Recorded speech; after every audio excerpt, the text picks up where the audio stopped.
Okay, let's unpack this. What if, like, everything you thought about power, where it sits, how it actually works is changing really fast, shifting into something, well, something new and maybe kind of concerning. That's exactly the unsettling idea we're diving into today. We're pulling insights from this really compelling interview with the journalist Carole Cadwalladr. Her work really puts a spotlight on what she sees as a profoundly disturbing new reality emerging. Right. So this deep dive, it's built around an interview where she uses this term. It Yeah. really stuck with me, the Broligarchy, Yes. to describe this like growing influence of billionaire tech guys. Mhm. So our mission for you today is to really dig into that concept, understand the dangers she's pointing to, and see what the source material shows about this new power landscape and what it actually means for, well, for you. Okay, so let's start right there, the Broligarchy. Mm-hmm. When the interview talks about this, who exactly are we talking about? Well, it's this specific group, right? Billionaire businessmen, mostly from Silicon Valley. And the key thing, according to the source, isn't just their wealth, it's their influence. They've apparently gathered a lot of power, not just in society generally, but like directly inside the U.S. government. And the speed of it all is, Yeah. well, it's pretty striking. The source points out how companies like, Facebook, Instagram, Google search, Yeah. they just offered products people wanted. Yeah. And doing that, they gathered enormous amounts of knowledge, basically data, about everyone globally. And it happened really fast. Yeah. That knowledge, well, that's power, fundamentally. And here's where the core concern from the source really comes into focus. These companies holding all this incredibly detailed insight into our lives, they're now, according to this analysis, forging these really strong links with the U.S. government, a government that the source describes as becoming more authoritarian. Right, and this coming together, it's called a new type of power. Maybe Okay. something we haven't quite seen before. It's state authority kind of merging with what the source calls this enormous surveillance engine machine built by Silicon Valley. And yeah, the source calls this mix a totally terrifying new reality. A totally terrifying new reality. Wow, that phrase definitely lands heavily. And to kind of help grasp the weight of it, the source uses this analogy. It's pretty stark, looking back at Russia under Putin. Yeah, it's a concerning comparison, but it highlights a potential pattern.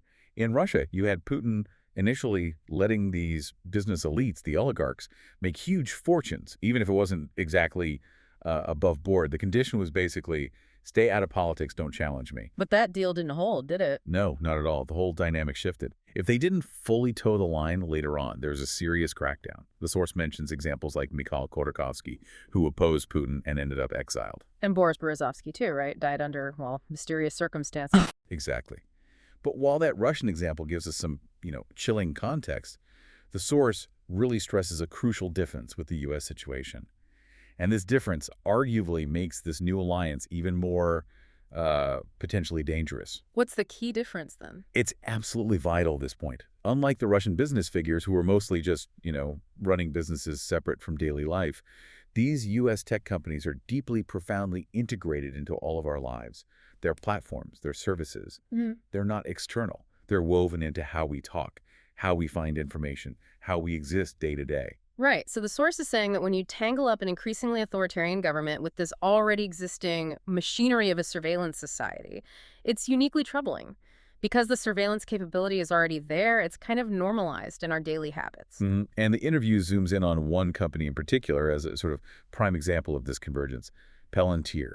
And it's probably worth remembering Cadwallader's previous work, right? Yeah. Exposing the Facebook Cambridge Analytica stuff that was tied to Brexit, Steve Bannon. Absolutely. That already showed how data and tech could be used for big political plays. But here, the focus really shifts onto Palantir and its co-founder, Peter Thiel. The source basically argues that understanding Teal now is maybe as important as understanding someone like Elon Musk. Musk might have made the threat of tech power more obvious, perhaps? And Teal and Musk, they go way back, don't they? Co-founded PayPal together. Exactly. Which kind of reinforces this idea that it's not just random companies. It suggests maybe a relatively small interconnected group involved in what the source characterizes as a kind of power grab. Okay, so Palantir, how integrated is it with the U.S. government, according to this source? Because that seems to be the crux of it. Well, the description used is pretty stark. It talks about a rapid and unaccountable and illegal harvesting of data. Right off government computers, the source specifically mentions the U.S. Treasury Department as an initial target. Wow, okay, just taken. That's the picture painted. And apparently it wasn't just the Treasury. This pattern, the source claims, was repeated across lots of different federal departments. It even points to a New York Times report that mentioned data from, I think it was 314 different databases being pulled and merged together. 314 databases. So Yeah. Palantir comes in, and it's working with this huge combined set of government data. What else do we need to know about Palantir itself based on this interview? The source is very clear.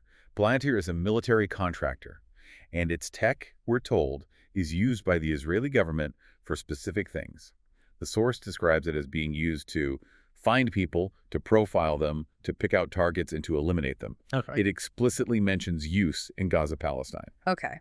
A military contractor using its tech for targeting. And this leads to that quote, right, from Palantir CEO Alex Karp. It's pretty direct. It is extremely direct. The source quotes Karp saying, "Where necessary, we kill people." Where necessary, we kill people. So let's Mhm. just pause on that. According to this source, we have a company whose CEO says their job includes killing people. And that same company is now, the source states, in the heart of the U.S. federal government. And, maybe most alarmingly, it has the data of every citizen in this country. The combination is. Yeah. Yeah, the implications are massive and, understandably, deeply alarming to many who hear about it. So given that picture, this deep integration, the access to data described, why should this be such a big deal for you listening? Because, as the source points out, it fits a pattern, a historical one, a global one.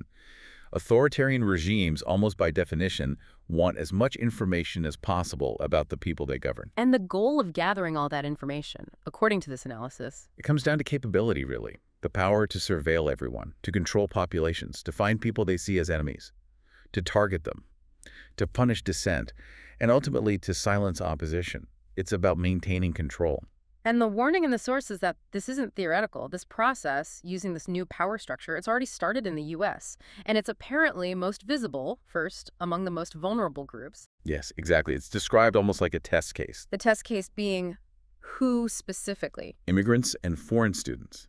Groups who, as the source notes, tend to have the fewest rights, the fewest protections within the system. And the really stark warning here is that what happens to these groups, it's seen as just the beginning. The source says it is now going to come to other people. Yeah, precursor. So if we pull all this together from our deep dive today, the source material is really painting this picture of a new, incredibly powerful, and potentially really dangerous fusion.